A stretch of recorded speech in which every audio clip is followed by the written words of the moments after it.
டீயோட சூடா ஏதாவது சாப்பிட்டா நல்லா இருக்கும்னு நம்மள எல்லாருக்குமே தோணும். அந்த டைம்ல இன்னைக்கு நான் காட்ட போற உருளைக்கிழங்கு போண்டாவை ட்ரை பண்ணி பாருங்க.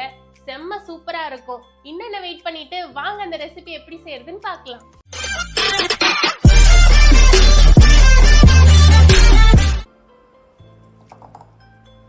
இதுக்கு ஒரு அகலமான பாத்திரத்துல ஒரு 4ல இருந்து 5 உருளைக்கிழங்க வேக வச்சு சேர்த்துட்டு ஒரு மேஷர் வச்சு நல்லா மசிச்சு விட்டுக்கணும். மேஷர் இல்லைன்னா கவலையே வேணாம், நம்ம கை தான் நம்மளுக்கு மேஷர். அதை வச்சே நல்லா நசுக்கி விட்டீங்கன்னா இந்த அளவுக்கு நல்லா ஸ்மூத்தா நம்மளுக்கு கிடைக்கும். இப்போ இதை ஓரமா எடுத்து வச்சுட்டு நம்ம மசாலா பண்ண ஸ்டார்ட் பண்ணலாம்.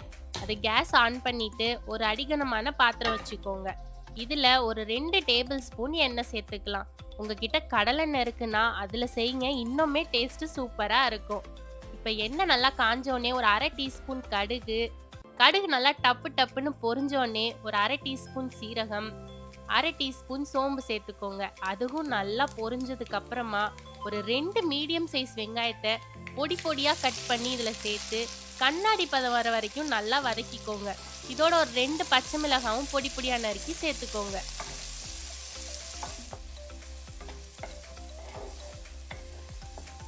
வெங்காயமும் பச்சை மிளகாவும் நல்லா எண்ணெயில வதங்கினதுக்கு அப்புறமா ஒரு டேபிள் ஸ்பூன் இஞ்சி பூண்டு விழுது சேர்த்துக்கலாம். உங்ககிட்ட இஞ்சி பூண்டு விழுது இல்லைன்னா 1 டீஸ்பூன் பொடியா நறுக்கின இஞ்சி, பொடியா நறுக்கின பூண்டு கூட சேர்த்துக்கலாம்.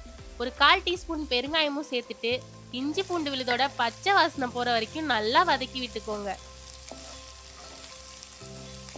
இஞ்சி பூண்டு விழுதும் எண்ணெயில நல்லா வதங்கினதுக்கு அப்புறமா ஒரு 1/2 டீஸ்பூன் மஞ்சள் தூள் சேர்த்துக்கலாம்.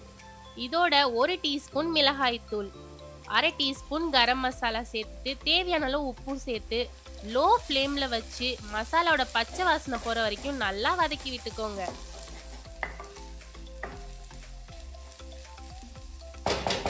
மசாலாவோட பச்சை வாசனை போனதுக்கு அப்புறமா நம்ம ஏற்கனவே மேஷ் பண்ணி வச்சிருக்கோம்ல உருளைக்கிழங்கு, அதையும் இதுல சேர்த்துட்டு மசாலா உருளைக்கிழங்குலாம் நல்லா மிக்ஸ் ஆகுற அளவுக்கு கரண்டி வச்சு நல்லா அழுத்தம் கொடுத்து மிக்ஸ் பண்ணிக்கோங்க.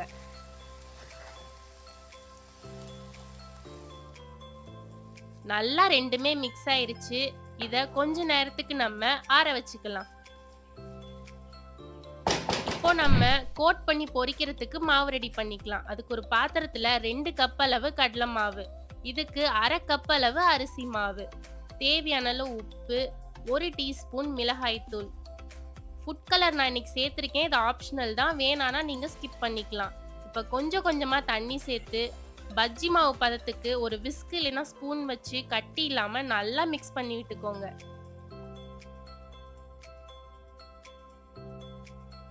நான் இன்னைக்கு பேக்கிங் சோடாலாம் சேர்க்கல.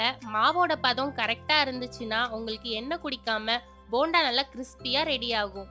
இப்போ உருளைக்கிழங்கு நல்லா ஆறனோடனே இதை குட்டி உருண்டையா பிடிச்சு ரெடி பண்ணிக்கலாம். அப்போ நம்மளுக்கு மாவுல டிப் பண்ணி எண்ணெயில பொரிக்கிறதுக்கு ரொம்பவே ஈஸியா இருக்கும். உருண்டை ரொம்பவும் பெருசா உருட்டிடாதீங்க, அதே சமயம் ரொம்ப குட்டியாவும் இருக்கக்கூடாது, மீடியம் சைஸ்க்கு உருட்டிக்கோங்க. இப்ப எல்லாம் உருட்டி ரெடி பண்ணியாச்சு. இப்ப நம்ம எண்ணெயில போட்டு பொரிக்க வேண்டியதுதான். அதுக்கு ஒரு அடிகனமான பாத்திரத்துல போண்டா மூழ்கி பொரியிற அளவுக்கு எண்ணெய் சேர்த்துக்கலாம். நான் ஒரு 1 லிட்டர் அளவு எண்ணெய் சேர்த்திருக்கேன். இந்த போண்டா பொரிக்கிறதுக்கும் உங்ககிட்ட கடலெண்ணெய் இருக்குன்னா அதுல செஞ்சு பாருங்க, இன்னுமே டேஸ்ட் நல்லா இருக்கும். எண்ணெய் நல்லா சூடானதுக்கு அப்புறமா நம்ம ரெடி பண்ணி வச்சிருக்க உருண்டைய மாவுக்குள்ள அப்படியே முக்கி எல்லா சைடும் மாவு படுற மாதிரி நல்லா டிப் பண்ணிட்டு இதை அப்படியே எடுத்து சூடான எண்ணெயில போட்டுடலாம். போண்டா உள்ள போட்டதுக்கு அப்புறமா மீடியம் ஃப்ளேம்லயே வச்சு குக் பண்ணுங்க. லோ ஃப்ளேம்லயும் இருக்கக்கூடாது, ரொம்ப ஹை ஃப்ளேம்லயும் இருக்கக்கூடாது. ரொம்ப லோ ஃப்ளேம்ல வச்சுட்டீங்கன்னா அப்புறம் நீங்க கடாயில ஊத்திருக்க எண்ணெய் ஃபுல்லா உங்க போண்டாக்குள்ளதான் இருக்கும், எண்ணெய் ரொம்ப குடிக்க ஆரம்பிச்சிரும். அதனால மீடியம் ஃப்ளேம்லயே வச்சு பொரிச்சுக்கோங்க. போண்டா போட்ட உடனே கரண்டி வச்சு கிளறக்கூடாது. ஒரு 2 நிமிஷத்துக்கு அப்புறமா நல்லா அதை மிக்ஸ் பண்ணி விட்டு எல்லா சைடும் கோல்டன் ப்ரௌன் ஆகுற வரைக்கும் ஃப்ரை பண்ணிக்கோங்க. அவ்வளவுதான், நல்லா கலர்ஃபுல்லா மொறுன்னு நம்மளோட உருளைக்கிழங்கு போண்டா ரெடி ஆயிருச்சு. பாக்குறதுக்கு அவ்வளோ டெம்டிங்கா இருக்குல்ல.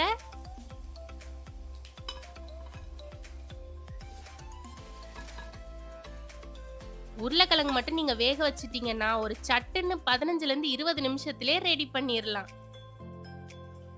அவ்வளவுதான், போண்டா போட்டோன்னே எல்லாம் கடன்னு காலி ஆயிருச்சு. இப்ப நம்ம டேஸ்டிங் பாத்துருவோம்.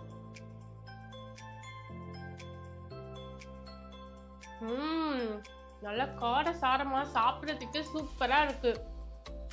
இதே மாதிரி மசால் போண்டா நீங்களும் உங்க வீட்டில் எல்லாருக்குமே செஞ்சு கொடுத்து அசத்துங்க. நாளைக்கு இன்னொரு புது ரெசிபியோட உங்க எல்லாரையும் நான் வந்து மீட் பண்றேன். பாய்.